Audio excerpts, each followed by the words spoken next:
मित्रांनो, आपण या पहिलीच्या भागात पाहिले होते की सियान ॲग्रो या कंपनीच्या बाबतीत राजकीय वर्तुळात चांगली चर्चा रंगली होती, राजकारण सुद्धा तापले होते। कारण या कंपनीच्या शेअर्सनी गुंतवणूकदारांना एका वर्षात तब्बल 9000% पेक्षा जास्त परतावा दिला होता। त्या शेअरची किंमत 40 रुपयापासून तब्बल 3300 रुपयापर्यंत गेली होती। त्यामधील मुख्य कारण हे भारत सरकारच्या इथेनॉल मिश्रित पेट्रोलच्या धोरणामुळे झाल्याचं आपण या ठिकाणी पाहिलं होतं। सोबतच पेट्रोलमध्ये इथेनॉल मिश्रित करण्यासाठी पुरवठादार कंपन्या म्हणून सियान ॲग्रो आणि मानस ॲग्रो ह्या होत्या, याबद्दलची सुद्धा माहिती आपण पाहिली होती। त्याचबरोबर केंद्रीय मंत्री नितीन गडकरी यांच्यावर विरोधकांनी टीका आणि आरोप सुद्धा केले होते। कारण ह्या कंपन्या केंद्रीय मंत्री नितीन गडकरी यांच्या मुलांच्या असल्यामुळे त्यांना चांगलेच या ठिकाणी ट्रोल केले गेले होते। या सर्व टीकेला उत्तर देताना गडकरींनी स्पष्ट केले होते की हे सर्व आरोप बिनबुडाचे आहे। जर माझ्या कुटुंबाने किंवा मी कुठल्याही प्रकारचा भ्रष्टाचार केला असेल तर मी राजकारण सोडेल, इथेनॉलचे दर कॅबिनेट ठरवते, मी नाही, असं त्यांनी ठामपणे सांगितले होते। त्यानंतर आपण ही कंपनी कुठल्या विभागात काम करते, या कंपनीचा मालकी हक्क कोणाकडे आहे आणि या कंपनीची स्थापना कधी याबद्दलची माहिती पाहिली होती।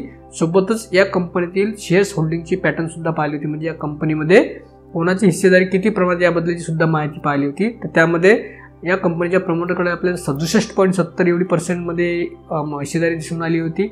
जनरल पब्लिककडे 32%, त्यानंतर विदेशी आणि देशीय संस्थात्मक गुंतवणूकदार म्हणजे FIDs यांच्याकडे सरासरी 0.09% एवढी हिस्सेदारी आपल्याला या ठिकाणी दिसून आली होती। त्यानंतर आपण यामध्ये महत्त्वाची माहिती पाहिली होती, या कंपनीच्या आर्थिक कामगिरीची आकडेवारी सुद्धा आपण पाहिली होती। तर या कंपनीने 31 मार्च 2025 रोजी संपलेल्या आर्थिक वर्षात सुमारे 1050 कोटी एवढा एकत्रित महसूल नोंदवला होता।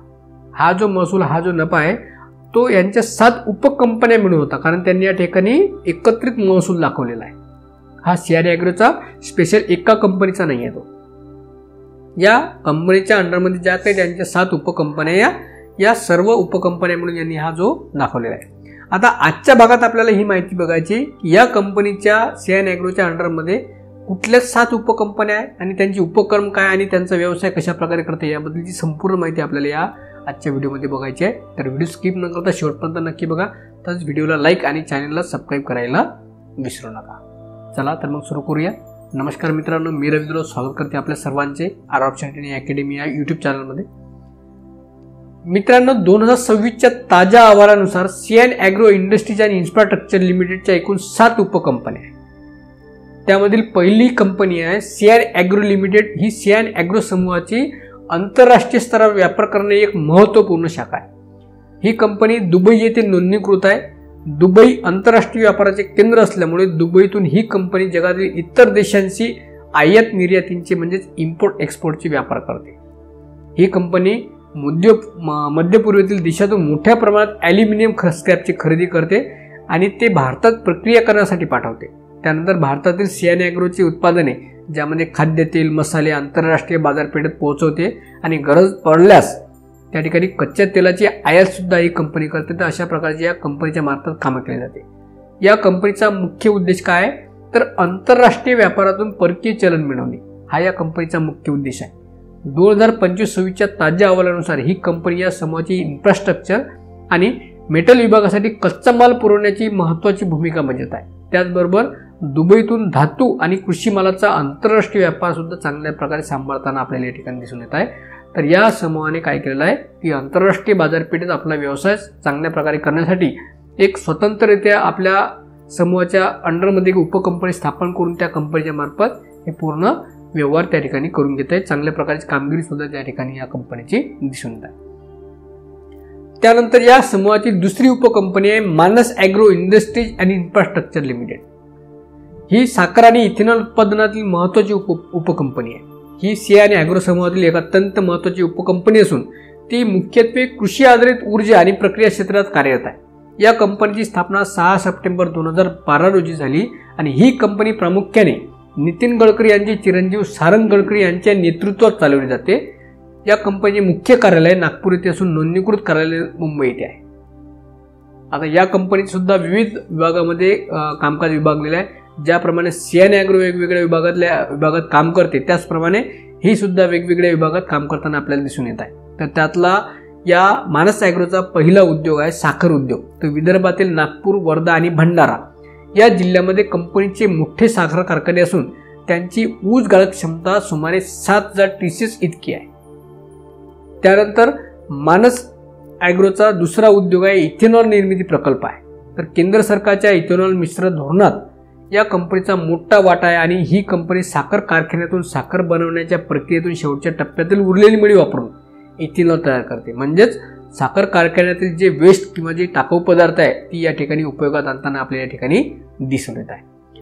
त्यानंतर मानस ॲग्रोचा तिसरा उद्योग आहे ऊर्जा निर्मिती. तर साखर कारखान्यातील टाकाऊ पदार्थापासून वीज निर्मिती केली जाते. तर साखर कारखान्यातील कुठलाच टाकाऊ पदार्थ वाया जाऊ देत नाही असं या ठिकाणी दिसून येत आहे.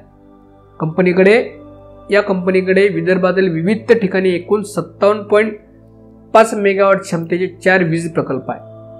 तर अशा प्रकारचा या कंपनीचा आपल्याला चांगल्या प्रकारचा एकाच व्यवसायावर आधारित आणखी वेगवेगळे व्यवसाय करताना आपल्याला या ठिकाणी दिसून येत आहे. त्यानंतर या समूहाचा चौथा उद्योग आहे LPG गॅस. तर पूर्ती गॅस या नावाने कंपनी घरगुती आणि औद्योगिक वापरासाठी LPG गॅसचा पुरवठा सुद्धा करताना आपल्याला दिसून येत आहे. म्हणजे वेगवेगळे व्यवसाय आपली कंपनी चांगल्या प्रकारे करताना या ठिकाणी आपल्याला दिसून येत आहे. त्यानंतर या मानस ॲग्रोचा पाचवा उद्योग आहे बायो फर्टिलायझर्स. म्हणजे साखरेच्या प्रक्रियेतून निघणाऱ्या मळीपासून सेंद्रिय खताची निर्मिती सुद्धा करते. म्हणजेच एका साखर कारखान्यातील टाकाऊ पदार्थापासून आपले वेगवेगळे उद्योग करताना दिसून येत आहे. आणि ही गोष्ट या कंपनीसाठी अत्यंत चांगली असून ही समोरच्या जनरेशनसाठी किंवा समोर येणाऱ्या दिवसासाठी अत्यंत चांगल्या प्रकारे कामकाज करताना आपल्याला दिसून येत आहे. मानस ॲग्रो ही सियान ॲग्रो समूहाची मुख्य उत्पादन करणारी कंपनी आहे, जी साखर कारखान्यातील टाकाऊ पदार्थापासून ऊर्जा आणि इथेनॉल क्षेत्रात मोठी कामगिरी करताना दिसून येत आहे. म्हणजे मानस ॲग्रो सुद्धा सियान ॲग्रो प्रमाणेच आपले कामकाज आपल्या अंडरमध्ये चांगल्या वेगवेगळ्या विभागामध्ये कामकाज करताना आपल्याला दिसून येत आहे. आता त्यानंतर आपल्याला बघायचं की या समूहाची तिसरी उपकंपनी कुठली आहे. तर या समूहाची तिसरी उपकंपनी आहे मानस पॉवर व्हेंचर्स प्रायव्हेट लिमिटेड. ही या समूहाची एक अत्यंत महत्त्वाची उपकंपनी असून ती प्रामुख्याने ऊर्जा क्षेत्रात कार्यरत आहे. या कंपनीचे मुख्य काम वीज प्रकल्प चालवणे आणि वीज निर्मिती करणे हे या कंपनीचं महत्त्वाचं काम आहे. ही कंपनी सियान ॲग्रोची पूर्ण मालकी हक्काची कंपनी आहे. याआधी ही company ideal energy products limited यांची होती. सप्टेंबर 2024 मध्ये सियान ॲग्रो या कंपनीला 100% हिस्सा खरेदी केल्यामुळे ही आता पूर्णपणे त्यांच्या मालकीची उपकंपनी आहे. आणि आयडियल एनर्जीचा नागपूर जिल्ह्यातील बेला उमरेड येथे 270 मेगावॅट क्षमतेचा कोळशावर आधारित औष्णिक विद्युत प्रकल्प आहे. यांनी या कंपनीमध्ये पूर्णपणे हिस्सेदारी खरेदी केली असल्यामुळे आता ही कंपनी सुद्धा पूर्णपणे यांच्या मालकीची आहे. उपकंपनी जरी असली तरी सुद्धा मालकी हक्क पूर्ण यांचाच आहे. त्यानंतर या समूहाची चौथी उपकंपनी आहे आयडियल एनर्जी प्रॉडक्ट्स लिमिटेड. ही मानस पॉवरची उपकंपनी असल्याने सियान ॲग्रोची स्टेप डाऊन उपकंपनी आहे. ही कंपनी मुख्यत्वे वीज निर्मिती क्षेत्रात कार्यरत आहे. हा प्रकल्प सुरुवातीला कर्ज आणि आर्थिक अडचणीमुळे वादात सापडला होता. मात्र नवीन व्यवस्थापनाने म्हणजे सियान आणि मानस ॲग्रोने ही कंपनी प्रकल्पाचे पुनर्जीवन केले असून सध्या ते पूर्ण क्षमतेने कार्यरत आहे. आयडियल एनर्जी ही सियान ॲग्रोसाठी एक वीज निर्मिती क्षेत्रातून मोठा महसूल मिळवून देणारी एक महत्त्वाची उपकंपनी आहे. ही चांगल्या प्रकारे वीज प्रकल्पाच्या याच्यातून आपल्याला आणखी एक चांगल्या प्रकारचे महसूल या कंपनीला तयार करून देत आहे. त्यानंतर या समूहाची पाचवी उपकंपनी आहे Avenger electricals and infrastructure private limited. ही या सियान ॲग्रो समूहाची एक इन्फ्रास्ट्रक्चर आणि इंजिनिअरिंग क्षेत्रातील उपकंपनी आहे. ही कंपनी नवीन प्रकल्पाचे नियोजन, डिझाईन, अंमलबजावणी आणि देखभाल हे संपूर्ण कामे करून देते. या कंपनीचा संचालक मंडळात नितीन गडकरी यांचा लहान मुलगा सारंग गडकरी आणि त्यांच्या पत्नी मधुरा सारंग गडकरी यांचा समावेश आहे. ॲव्हेंजर ही सियान ॲग्रोची पूर्ण मालकीची उपकंपनी आहे. तर या ठिकाणी बघू शकता जरी उपकंपनी आहे परंतु मालकी हक्क कोणाच्या पूर्ण ह्या सियान ॲग्रो या कंपनीच्या असल्याचं आपल्याला या ठिकाणी दिसून येतं. सियान ॲग्रो आणि मानस ॲग्रो यांच्या अंडरमध्ये जरी उपकंपन्या जरी असल्या आहेत तर मालकी हक्क पूर्ण सियान ॲग्रोचाच असल्याचे आपल्या या ठिकाणी दिसून येत आहे. त्यानंतर या समूहाची सहावी उपकंपनी आहे वॅरॉन ॲल्युमिनियम प्रायव्हेट लिमिटेड. ही कंपनी सियान ॲग्रोला मेटल आणि इंजिनिअरिंग क्षेत्रात व्यवसाय विस्तार करण्यासाठी मदत करणारा एक महत्त्वाचा भाग आहे. कंपनीचा मुख्य उत्पादन प्रकल्प रत्नागिरी येथील मिरजाडे MIDC मध्ये स्थित आहे. वॅरॉन ॲल्युमिनियम ही कंपनी पूर्वी आर्थिक अडचणीत आणि दिवाळखोरी प्रकरणात होती. जानेवारी 2022 मध्ये नॅशनल कंपनी म्हणजे NCLTने सियान ॲग्रो इंडस्ट्रीजने सादर केलेल्या रिझोल्युशन प्लॅनला मंजुरी दिली.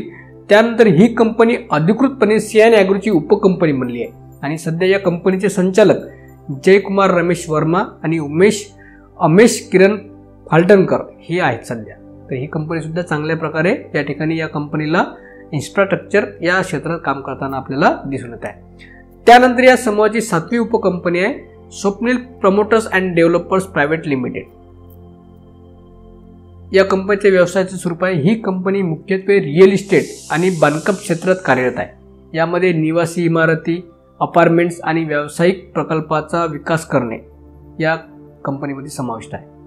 ही कंपनी नागपूरमधील एक अत्यंत जुनी रिअल इस्टेट कंपनी आहे, जी आता CR ॲग्रो समूहाचा एक भाग म्हणून नवीन गृहप्रकल्पे आणि बांधकामे सांभाळत आहे. ही कंपनी आर्थिक अडचणीत सापडल्यामुळे तिच्या विरुद्ध दिवाळखोरीची निवारण प्रक्रिया सुरू करण्यात आली होती. जुलै 2024 मध्ये NCLTच्या मुंबई खंडपीठाने CR ॲग्रोने सादर केलेल्या रिझॉल्युशन प्लॅनला मंजुरी दिली. या मंजुरीनंतर ही कंपनी आता अधिकृतपणे CR ॲग्रोची पूर्ण मालकीची उपकंपनी बनली आहे. म्हणजे या ठिकाणी बघू शकता, या जेवढ्या काही आपण उपकंपन्या पाहत आहे याची सर्व पूर्णपणे मालकी CR ॲग्रो या समूहाची असलेली आपल्याला या ठिकाणी दिसून येते. तर आतापर्यंत आपण जी काही माहिती पाहिली त्या माहितीच्या आधारे असे दिसून आले की या समूहाने आपल्या समूहाच्या उद्योगाशी संबंधित ज्या कंपन्या आर्थिक अडचणीत आल्या आहे आणि न्यायालयात खटले चालू आहे अशा कंपन्या पूर्णपणे विकत घेतल्या आहे, कारण त्यांना एक या ठिकाणी हा बिझनेस सेटअप रेडी मिळाला आहे. म्हणून या ठिकाणी अशा प्रकारची कामगिरी करताना या ठिकाणी दिसून आली आहे. आता या कंपनीत गुंतवणूक करत असताना आपल्याला या समूहाच्या कुठल्या गोष्टी चांगल्या आणि कुठल्या गोष्टी वाईट आणि विचार करण्यास भाग पाडत आहेत याबद्दल थोडीशी माहिती बघूया. तर यामधली चांगली गोष्ट म्हणजे यांच्याकडे एकमेकाशी निगडीत अनेक उद्योग आहे. म्हणजेच साखर कारखाना आहे, त्यामधील टाकाऊ पदार्थापासून आणि सध्या भारत सरकारच्या इथेनॉल धोरणात लागणारा इथेनॉल ही कंपनी तयार करते. त्याचबरोबर वीज निर्मिती सुद्धा करते आणि सेंद्रिय खते सुद्धा या साखर कारखान्याच्या पदार्थापासून तयार करते. म्हणजे एका साखर कारखान्याच्या व्यवसायावर दुसरे आणखी आधारित किती व्यवसाय आहेत, त्याच्यामध्ये इथेनॉल निर्मिती, वीज निर्मिती आणि खत असे 3 व्यवसाय आणखी त्यांनी साखर कारखान्यावर हे केलेले आहे. त्यानंतर कंपनी ही केवळ कृषी क्षेत्रापुरती मर्यादित नसून हेल्थ केअर आणि इन्फ्रास्ट्रक्चर अशा प्रमुख विभागामध्ये कार्यरत आहे. त्याचबरोबर ही कंपनी मसाले, खाद्यतेल, पर्सनल केअर आणि होम केअर उत्पादनाच्या क्षेत्रात कार्यरत आहे. म्हणजेच त्यामुळे FMCG क्षेत्रात कंपनीचा विस्तार वाढत आहे असे आपल्याला या ठिकाणी दिसून येत आहे. म्हणजे FMCG सेक्टर सुद्धा यांनी चांगल्या प्रकारे घेतलं आहे, एनर्जी सेक्टर सुद्धा घेतलेला आहे, पेट्रोलियम सेक्टर सुद्धा घेतलेला आहे. म्हणजे चांगल्या प्रकारे ज्या ठिकाणी सर्वात जास्त मागणी अशा सेक्टरमध्ये हे वेगवेगळ्या प्रकारे आपले व्यवसाय विस्तारित करताना आपल्याला या ठिकाणी दिसून येत आहे. जानेवारी 2026 मध्ये आयोजित एका मोठ्या व्यापार परिषदेत 20,000हून अधिक देशात प्रतिनिधींसमोर CR ॲग्रोने आपला सहभाग नोंदवला, ज्यामुळे जागतिक स्तरावर व्यापाराची संधी वाढण्याची शक्यता या ठिकाणी दिसून येत आहे. कारण ऑलरेडी ही कंपनी आंतरराष्ट्रीय व्यापारातनी आपल्या उपकंपनीच्या आधारे व्यवसाय करताना आपल्याला दिसून येत आहे. तर या ठिकाणी सुद्धा या वेगवेगळ्या याच्यामध्ये समूहाच्या समोर यांनी सादर केल्यामुळे ही आणखी आता आपल्याला जागतिक स्तरावर व्यापाराची मोठ्या प्रमाणात संधी निर्माण करताना दिसून येत आहे. आणखी शेवटची गोष्ट म्हणजे ही कंपनी गडकरी कुटुंबाची असल्यामुळे आणखी भारत सरकार कुठला ना कुठला धोरण काढतेच, त्याचा फायदा या कंपनीला कुठे ना कुठे होईलच. ही गोष्ट आपल्याला इथेनॉलच्या प्रकरणावर नेहमी लक्षात ठेवावी लागेल. कारण आता हे भारत सरकार आपले कशा प्रकारचे धोरण आणखी आता नवीन कुठल्या कशा प्रकारच्या योजना आणतात त्यानुसार ही कंपनी आता सध्या आपल्याला त्या वेगवेगळ्या याच्यामध्ये कामकाज करताना आपल्याला दिसून येत आहे. त्यामधील महत्त्वाचं काय आता सध्या ऊर्जा क्षेत्र, कारण आता सौर ऊर्जा आहे अशा प्रकारचे प्रकल्प आपल्याला सध्या चर्चेत येताना दिसून येत आहे. त्याचबरोबर FMCG दैनंदिन जीवनात लागणाऱ्या बऱ्याचशा वस्तू अशा आहेत की त्या सर्व इकडे पाहिजेच, जीवनावश्यक झालेल्या आहे. त्या सेक्टरमध्ये सुद्धा FMCG सेक्टरमध्ये सुद्धा जाताना आहे. त्यानंतर खाद्यतेल, मसाले म्हणजे घरगुती वापरासाठी जेवढ्या काही वस्तू लागत आहे याच्यामध्ये आपली कामगिरी सक्रिय करताना ही कंपनी दिसून येत आहे. आणि त्यामध्ये भारत सरकारचं जर कुठलं धोरण जर आलं तर नक्कीच या कंपनीसाठी ही आणखी इथेनॉलप्रमाणे फायदेमंद राहणारी गोष्ट आहे. त्यामुळे ही गोष्ट आपल्याला या कंपनीमध्ये लक्षात ठेवण्यासारखी आहे. तर ही कंपनी माझ्या मते तरी जरी आत्ता या इथेनॉलच्या वादामुळे ही कंपनी सध्या सेबीच्या देखरेखीखाली आहे, परंतु येत्या काही दिवसामध्ये पुन्हा कुठल्या ना कुठल्या कारणामुळे पुन्हा याच्या महसूल वाढीमध्ये आपल्याला जबरदस्त प्रदर्शन पाहायला मिळेल. कारण ही कंपनी फक्त इथेनॉलच्या निर्मितीवर डिपेंड नसून यांनी वेगवेगळ्या डिपार्टमेंटमध्ये वेगवेगळे कामकाज करताना आपली सुरुवात केलेली आहे आणि ती चांगल्या प्रकारचे प्रदर्शन करून येत्या काही दिवसामध्ये आपली चांगली कामगिरी सर्वांसमोर सादर करेल असे या ठिकाणी दिसून येत आहे. तर मित्रांनो, आत्तापर्यंत दिलेली माहिती कशी वाटली कॉमेंट बॉक्समध्ये नक्की सांगा. तसेच व्हिडिओला लाईक आणि चॅनलला सबस्क्राईब करायला विसरू नका. चला तर मग भेटूया पुन्हा एका नवीन व्हिडिओमध्ये नवीन माहितीसह.